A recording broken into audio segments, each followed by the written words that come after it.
In this tutorial, I'm going to continue to set up our page here to include references to our cascading style sheet information as well as our script information that we will be building. So I'm going to go ahead and first put in my script reference here. And at this point, our script is blank, but we'll take care of that in just a moment. So I'll make sure that I'm in the right place here. I'll go to Site Root, into my scripts, and then Dojo scripts. There we go. And set up the type. And close out my script block.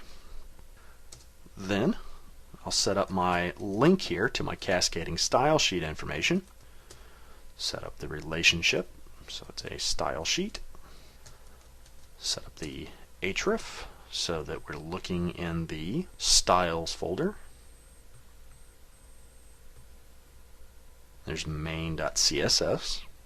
I'll go ahead and tell it what type it is as well. And that's all I have for my link. I'm going to go ahead and I'm going to save that. And I'm going to upload so we can take a look at what the page looks like at this point. And I'll go ahead and select the entire site and upload the entire site. It shouldn't take all that long. Now, if you're using your local scripts, it may take a bit longer because the local scripts can be somewhat large because there's so many of them. So I'll go ahead and preview my page here in Firefox. And there it is.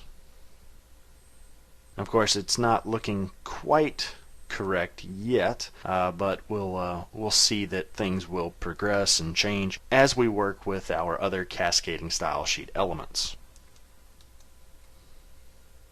Now, there's also something else I want to go ahead and set up here, working with our scripts, just to see if in fact we do have our script reference appropriate here. Let's jump on over to Dojo scripts. And let's add in a page initialization function.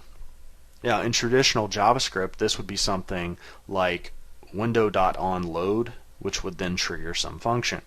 With the Dojo toolkit, however, we have a method called add-onLoad. And add-onLoad is going to allow us to trigger a function whenever the page is done loading. So I'm going to do dojo.add-onLoad. And inside of that, I'm going to put an anonymous function. And if you would like, you don't have to use the anonymous function. You could use a regular function reference here. And I'll go ahead and do alert. Hello, Dojo. Now, the add-onLoad is pretty interesting because you can end up doing these add-on loads as you need throughout your different scripts. And whenever you get your document into the browser and the browser parses this, it's going to look for the add-on load and it's going to add it to the queue for the add-on load. So depending on how you're building your application, this may come in handy. So I'm going to go ahead and save that and upload my change there. And jump back over to Firefox and I'll refresh. And yes, indeed, Hello Dojo pops up. So that looks pretty good. Alright, I'm going to go ahead and OK that and jump back into Dreamweaver. And that's it for now dealing with our page initialization.